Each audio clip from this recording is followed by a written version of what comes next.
Kylie became a billionaire. I'm 27-ish at the time, and I'm making, I'd say, very good money. And I thought I was, the man, right? Yeah. And then here comes this girl who's 7, 8 years younger than me, and she's crushing. She crushed it, and she was better. She was better than I was.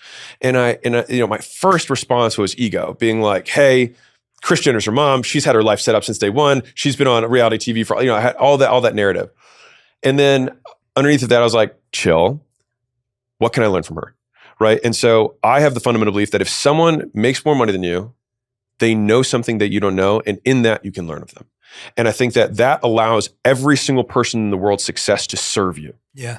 Literally, you just flip the world into like, these are all the different lessons I can learn from all these people. And I think one of my, it's the sword of Gryffindor, but I love this quote that was on it. I love Harry Potter. Okay.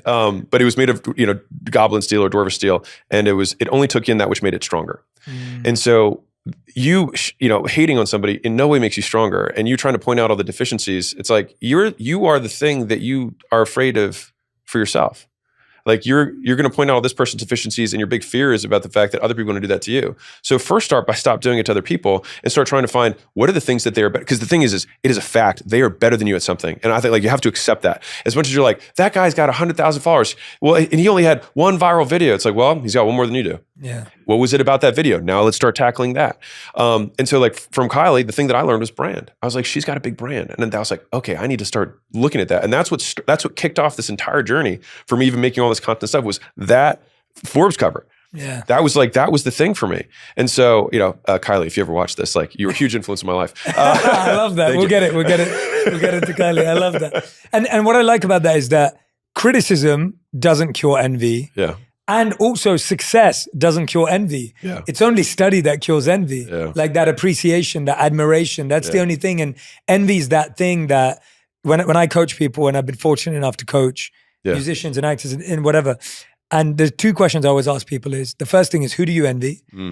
And there is no person on the planet, even in the 0.001% who doesn't envy someone that I've met at least. Yeah. And then the second one is, who's your God, or what is your God? Whether it's money, time, energy, whatever it is. And those two questions sum it up for people. And what I've found is that success just doesn't take away envy. So even if you had become a billionaire in the next 12 months, that still wouldn't have taken it away because she did it at 21 and she did it younger. I can already tell you. Yeah, exactly. And so it's like that's what's so fascinating about it, is that you become successful by what you get, but you become fulfilled by what you lose. And losing envy and losing comparison and losing criticism leads to happiness. So when people say money doesn't buy happiness, it's not that money's not important. Money makes you successful and it's great. You should get it.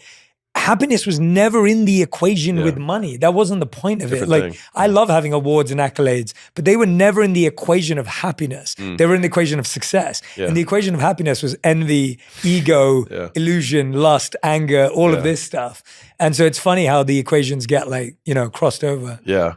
Oh, I loved everything that you just said. No, it really resonates hearing about it from your story, and also just like breaking it down for people and making it really simple and going like, let's stop demonizing people who are selling well or making money and doing this thing, because it leads to a certain part of the puzzle. But then let's also remember that you wouldn't be who you are today if you hadn't got over that envy right at the beginning. So let me toss this in that I think might be helpful. Please. So one of the quotes that I don't like is, comparison is the thief of joy. And I'll explain why. Because I think comparison is an incredibly valuable feedback tool. Now, what we want to be clear is the differentiation between criticism and insults. And so insults are attack on someone's character, saying, and I'll give you an example. And a criticism is the difference between expected and reality, right? Or desired and actual. So I expect you to be on time and you are 5 minutes late. Okay, cool. So I say, hey, you were 5 minutes late. This was the expectation. This is what happened. That is criticism, right? Insult, and you're lazy. And so if we can pull those things apart, we can take the good of, because I think our brains are comparison brains. Like, it's how we orient ourselves in the world. Where am I? And very tough, maybe years and years of monk study can maybe get you out of it. But I think for the vast majority of people, comparison is going to be fixed in their brain.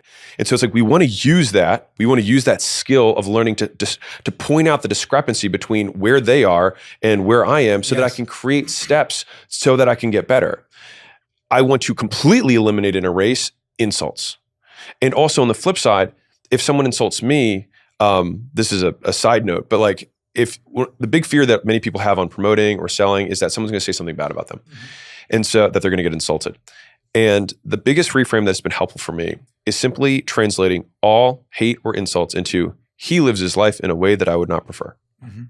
And it just comes down to that. I can't believe he's married to this person. He makes this kind of, why does he think he lives his life in a way that I would not prefer? And that is just, it has really boiled a lot of the hatred down to like, oh, well, I mean, you live your life in a way that I would not prefer. And that's fine. That's why you have your life and I have my life. And hey, more power to you, man. And that has just like really quelled a lot of the concern, because I'm sure, like you, I get an unending, a deluge of hate comments, just because if you put yourself out there. Like if you do nothing, you will get criticized for doing nothing. And if you do something, you'll get criticized. So criticism is fact. It is a fixed cost. Yeah.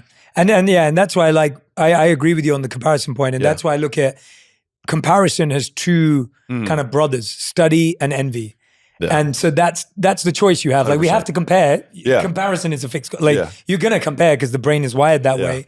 And it's either I compare myself with envy or study. Yeah. And those are my two choices. I'm gonna compare. And so this idea of never comparing yourself to anyone is actually a lie and a myth in and of itself. Right. Because if you never compared yourself to anyone, you wouldn't have goals, you wouldn't aspire for anything, you wouldn't become better. There's no feedback. There's no feedback. Because you can't say, well, this is where I was and this is what happened. Like that is a comparison. And so I say that because one of the things we have is feedback is fuel, right? And so it's like, I want as much fuel as I can. Yeah, exactly. And that's such a, you've said the word feedback's come up so many times today where you've mentioned it so many times, and to see feedback as fuel is the only way to have an iterative, constantly evolving process. And I find that, there's the famous quote from Albert Einstein where he said, insanity is doing the same thing over and over again, expecting a different result. And feedback is the way you don't do the same thing over and over again. You can change it every time.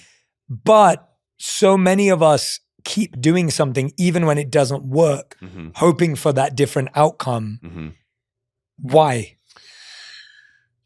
We don't change the email copy. We don't post at a different cadence. We don't up the volume. It's just like, we're just, I've got so many friends who'll upload a video, delete a video, it's like, we don't change that. And then we're still going, wait a minute, what's going on here?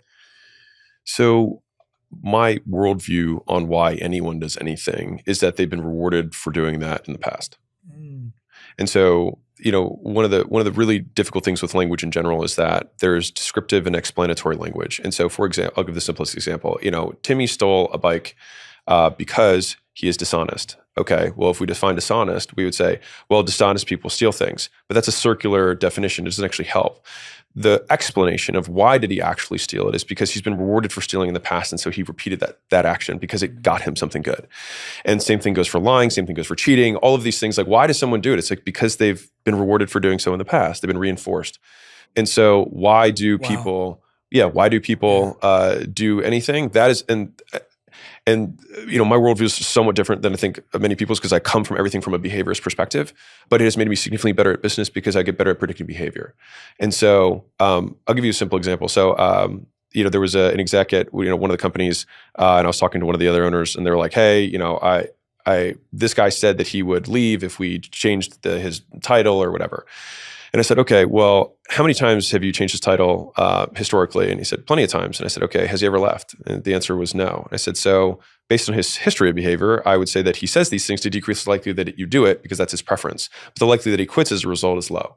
And so it's like those kind of deconstructions, some people just take things at face value. It's like, well, if we actually try and find the explanation rather than the description of the event, we can get way better at predicting behavior, including our own. And I think that's where like people are like, I want to get back to the trauma of whatever. It's like, maybe like, can I go to this? Because I think this might be helpful.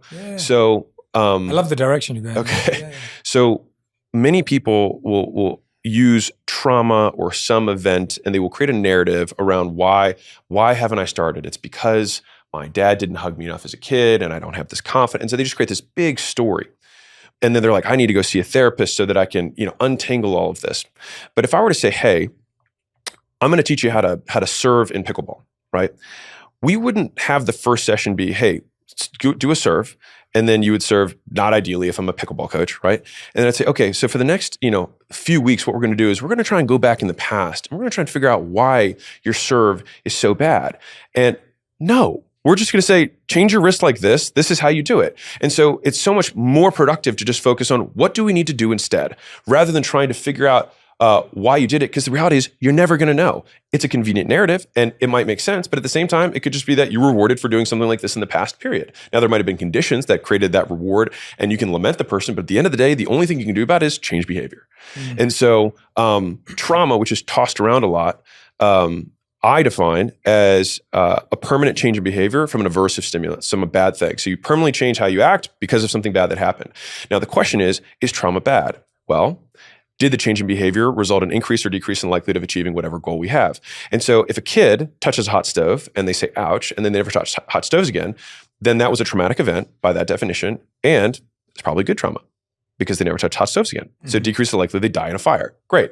And so sometimes it's like, well, then maybe we can be grateful for some of the quote traumas that we've had because it permanently changed my behavior in a good way. Now, if we have quote trauma that permanently changed my behavior in a negative way, so I had bombs and saw someone die in front of me, and the next time I hear a loud noise, I freak out and I can't perform my job, then that would be something that decreases the likelihood. But then at that point, rather than trying to figure out the triggering event in the past, we just think, okay, how can we recondition this person under similar conditions so that they can act this way instead? And so trauma, what it ends up happening is it becomes an accelerated learning event. And so something bad happens, your brain's like, pay attention, because it's like, I'm going to learn and I'm going to permanently change our behavior to make sure this doesn't happen again. And so it's not this, and I hear this because a lot of people will anthropomorphize, make human or, try and biologize, that's a word, go for it. Something that occurs. It's like, it's stored in your body. And I was like, we're not computers, right? It's just that you have a behavior set and all we have to do is change these behaviors and then it eliminates. And so this all started with feedback. And so the reason feedback is fuel and what makes feedback good versus bad, or rather useful versus non-useful, is the latency of the feedback. How quickly do you get it? And how specific is it? And so if you say, hey, that sucked in the moment, not helpful. What it will do is make me less likely to do the thing in front of you, right? If you said that. On the flip side, if you were to say immediately, hey, real quick, when you do your intro, raise your tone a little bit at the end because I think it'll actually create more curiosity and people want to stay longer. Okay, do the intro again. There, I have a very specific piece of feedback and I did it immediately so that the likelihood that you change behavior is really high and maybe that it sticks. And so the reason feedback is fuel, and ideally if you're trying to change someone else's behavior or even your own, it's like, I want to seek out very fast feedback that's as specific as possible to the behaviors.